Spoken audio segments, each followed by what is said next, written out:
The future is already here for young people. And the active involvement of these young people in agricultural sector is very key to the kind of future that we picture for as far as agriculture is concerned, looking at the enormous contribution of agriculture to the development of the country. So I cannot agree less with the statement.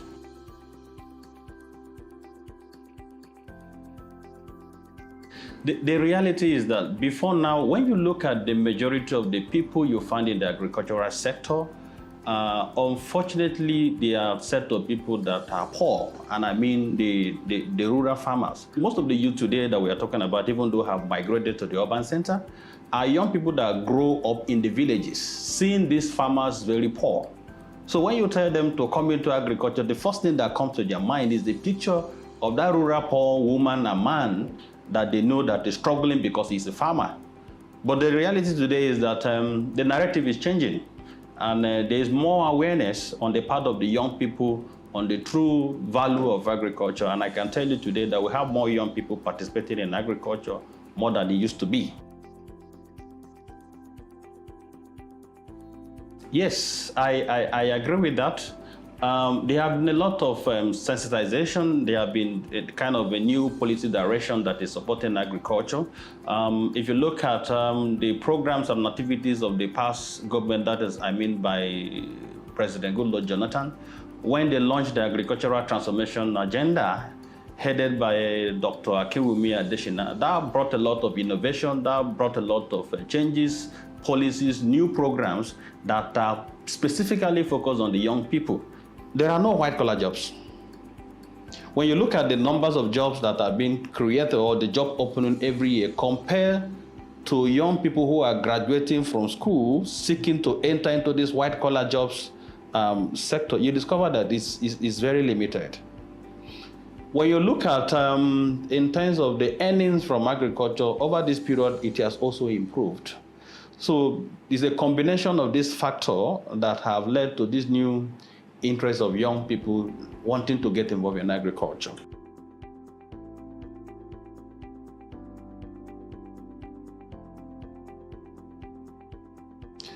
You know, when we were growing up in the secondary school, there used to be this program called Young Farmers Club in the secondary school. The idea behind that club was basically to catch them much younger from the secondary schools.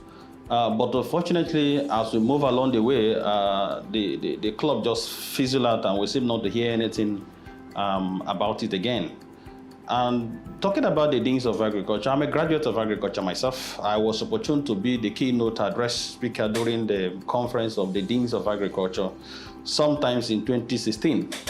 And I told them my coming back is to tell them what I found differently from what I was taught in the school. You know, trying to practice as a young agriculturist upon graduation. And I tell them there's a lot of work that we need to do. The focus in the present curriculum is more on theories of agriculture. We did very little of the practical as far as agriculture is concerned. So, you know, when I graduated and I want to practice agriculture, I discovered that what I learned is more of the theory. And there's more work to be done in terms of passing hands-on knowledge, practical knowledge, to graduates of agriculture.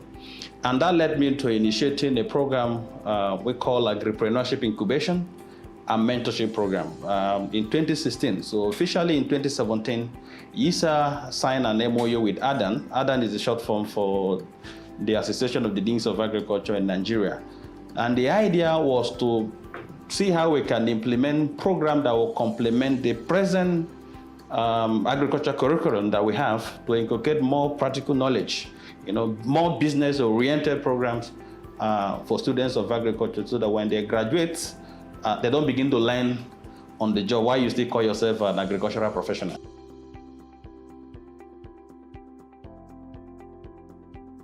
There is no doubt that the entry challenges into agriculture are enormous.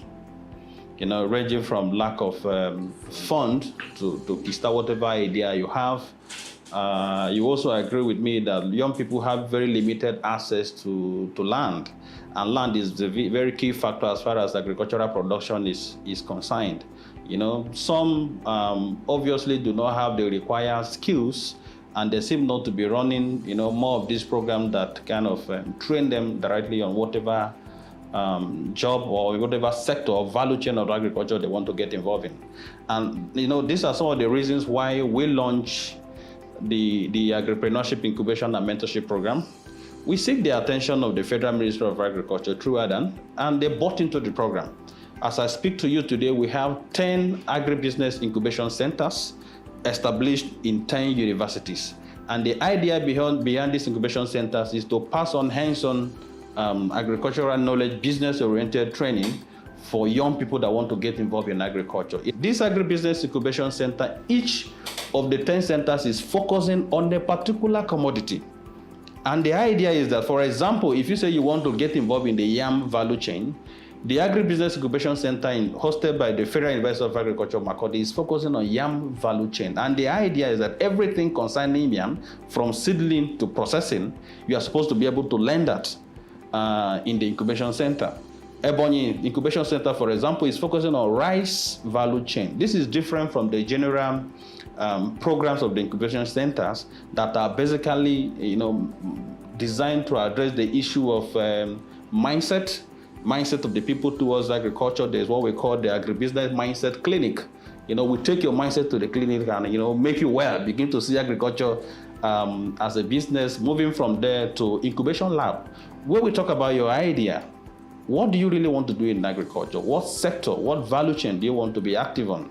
You'll be trained based on that and move from there to mentorship to make sure that we link you up as an upcoming person with someone who has already been there. We will now take a break, but all you need to do is stay tuned for the final and concluding part of this interview.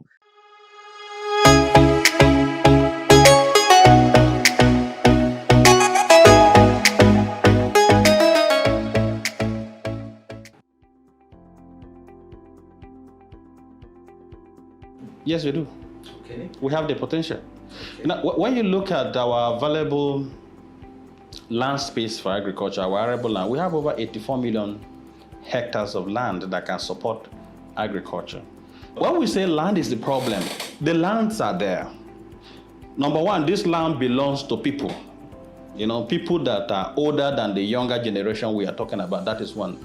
Two, when we say arable land, the land can support agricultural production, but can you actually practice agriculture on those lands? Because most of these lands are littered with trees, forests, with stones. So, what it means is that they need to develop this land to become a proper agricultural land. And land development, to be honest, is a very expensive venture as far as agriculture is concerned. And then there's the issue of maybe some community not willing to release this land, down to government not willing, because I won't say they don't have the capacity to open up more of this land and make them available for agriculture.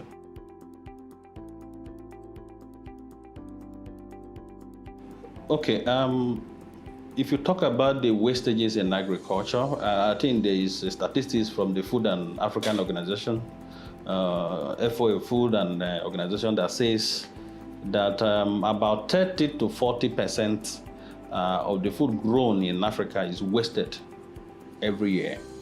The reality is that there are lacks of storage infrastructure for the agricultural sector. That is one. It's a combination of three factors that I will mention: storage infrastructure.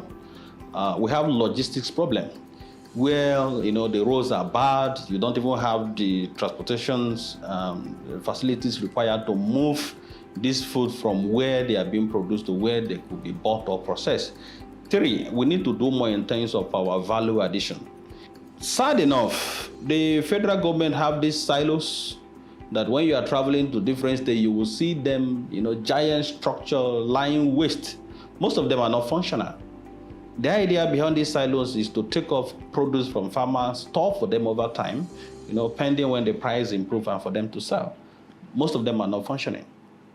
Government should do more, try to kind of rehabilitate the existing ones, because if we rehabilitate the existing ones, it will take up more of this waste. In Nigeria today, if I ask you now, you may not be able to mention very readily any transportation company that is wholly dedicated to agricultural produce movement. It's rare.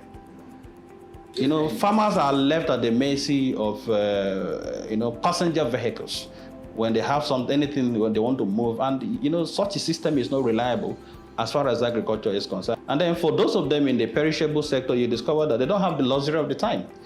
From the moment you harvest your produce, before you start doing this, it's already deteriorating. And that is why when you go to most of the tomato markets today, you will see most of these fruits and vegetables wasted, because the farmer will manage to maybe bring them to the roadside. Sometimes they don't have vehicle to move them. They end up leaving them, because taking them back home is another load on themselves. So why are they taking them back? And sometimes when they move to some of these close by rural markets, you discover that they don't have much of the people coming to buy. And it's a problem of, the transportation infrastructure, lack of storage facilities, and then we need to do more in terms of processing. Look at the whole of Benue. Benue is a tomato producing belt. We do very well in terms of orange, but do we have any functional orange processing company in Benue? The answer is no. Do we have any functional tomato processing factory in Benue? The answer is no. And so what it means is that the Benue farmer is left at the mercy of human beings who want to buy the food they can consume.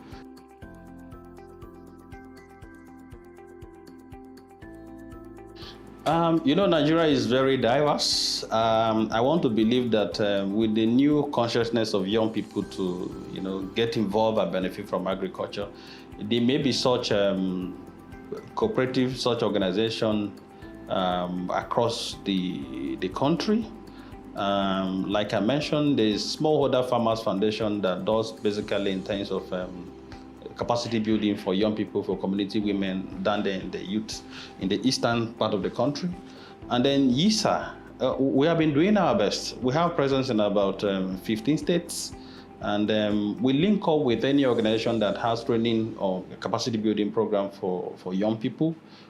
Sometimes we also provide direction on our own. We have carried out courses of training for young people who want to come get involved in agricultural sector. We do one-on-one mentorship. I have several of them that I mentor personally. The ones I could not handle, I refer them to some of my colleagues to also give them guidance as far as their involvement in the agricultural value chain is concerned.